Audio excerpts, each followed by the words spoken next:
Brilliance Audio presents Waiting to Begin by Amanda Prowse, performed by the author. Ordinarily, it would have been exciting travelling somewhere by train, but there was nothing ordinary about this trip or this day. Bessie's limbs felt leaden, her spirit even more so. Philip stowed her big suitcase in the overhead wire rack and slid into the seat facing her on the other side of the table.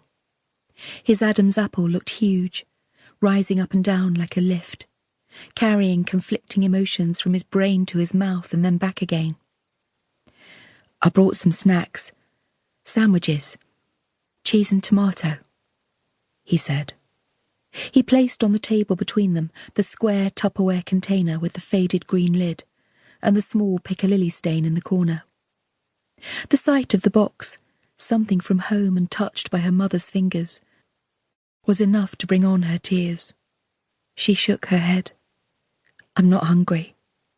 Well, not now, but maybe later. Are you actually turning into Mum?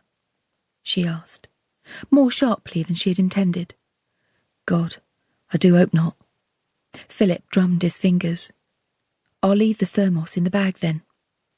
She felt the sting of guilt. Her brother was her single ally right now, her confidant and only friend. He deserved better. Sorry, Philip. I can't seem to.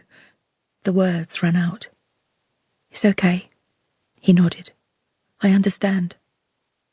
Regardless of his reassuring words, he avoided catching her eye, staring instead at the back gardens along the route as the train picked up speed.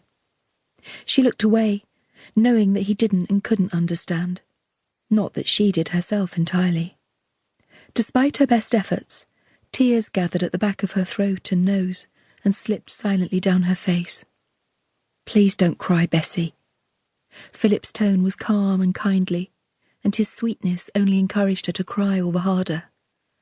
I can't help it. He pulled a few folds of toilet tissue from his jeans pocket and pushed them across the table. Gathering them gratefully into her hands, she blotted her eyes. No matter how hard I try, I can't see my future, she managed, her voice low, wary of waking the old man on the other side of the aisle. Well, none of us can. That's why it's called the future. Unless you've got one of those crystal balls or a time machine, he said, in an effort to make her laugh. I wish I did. She blew her nose. Of course he was right. No one knew what lay ahead. But Bessie had had a plan where she could see the shape of her life. And now? Nothing has changed, so far as the world is concerned. You can still have a great life. You can still make your dreams come true. You don't understand, Philip. Staring at her brother, she wrung her hands on the plastic tabletop between them. Everything has changed because I've changed. It's only months since I was celebrating my 16th birthday, with the whole world at my feet. And now, I'm not the person I thought I was. This was true. Everything she had thought she knew about herself had been erased. Somewhere along the line, the coating of confidence that had made her feel like she could take on the world and win had been wrenched violently from her without her consent, and she was left soft and fragile, unable to survive a fall. That's just how you feel right now. But you won't always. You will be strong again, bright and ready to face the world. Again Philip's Adam's apple rose and fell, as if swallowing a lie. Bessie looked away. Someone had scrawled the word courage on the window frame. She let loose a small, ironic sigh of acknowledgement. The elderly man across the aisle snorted in his sleep.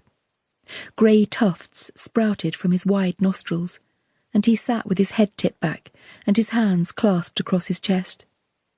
He had placed his cap, wallet and keys on top of his coat, which lay neatly folded on the table. Trusting. When we get there, I'll come with you. See you settled, stay for a bit, her brother whispered. Bessie nodded, trying not to think of the dip in the mattress of her childhood bed.